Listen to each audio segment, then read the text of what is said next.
I Have a Dream King delivered a 17-minute speech, later known as I Have a Dream. In the speech, most famous passage in which he departed from his prepared text possible at the prompting of the Mahalia Jackson, who shouted behind him, "Tell them about the dream." King said, "I say to you today, my friends, so even though we face the difficulties of today's and tomorrow's, I still have a dream. It is a dream deeply rooted in the American dream. I have a dream that one day this nation will rise up and live out the true meaning of its creed. We hold this truth to be self-evidence that all men are created equal. I have a dream that one day on the red hills of Georgia, the son of farmer slaves and the sons of farmer slaves owner will be able to sit down together at the table of brotherhood. I have a dream that one day even the state of Mississippi, a state sweltering with the heat of injustice, sweltering with the heat of oppression, will be transformed into an oasis of freedom and justice.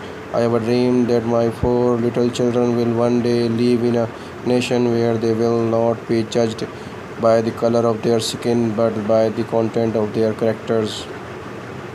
I have a dream today. I have a dream that one day down in Alabama, with its vicious racist, with its governor having his lips dripping with the word of the interposition and nullification, one day arrives there in Alabama. Little black boys and black girls will be able to join hands with little white boys and white girls as a sister and brothers.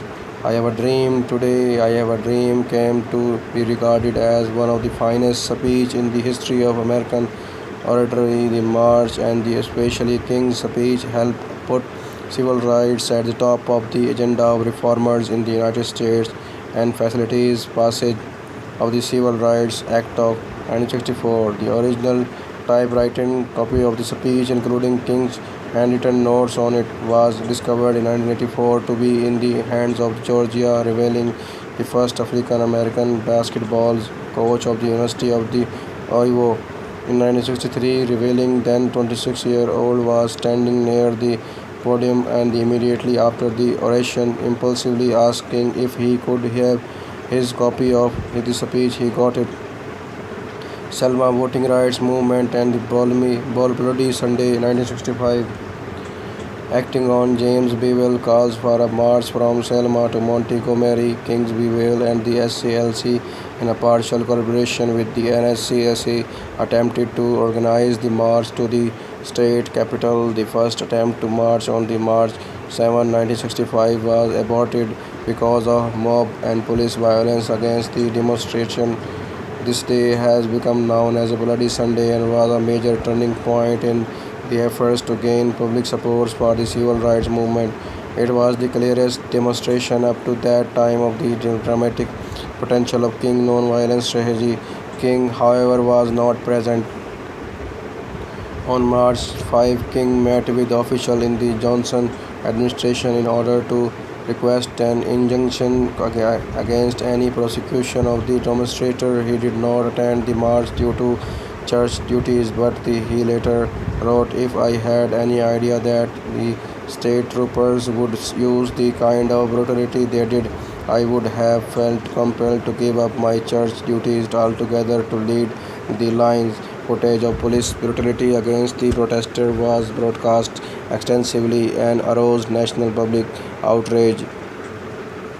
King's next attempt to organize a march for March 9, the SCLC petitions for an injunction in the federal court against the state of Alabama. This was denied and the judge issues an order blocking the march until after a hearing.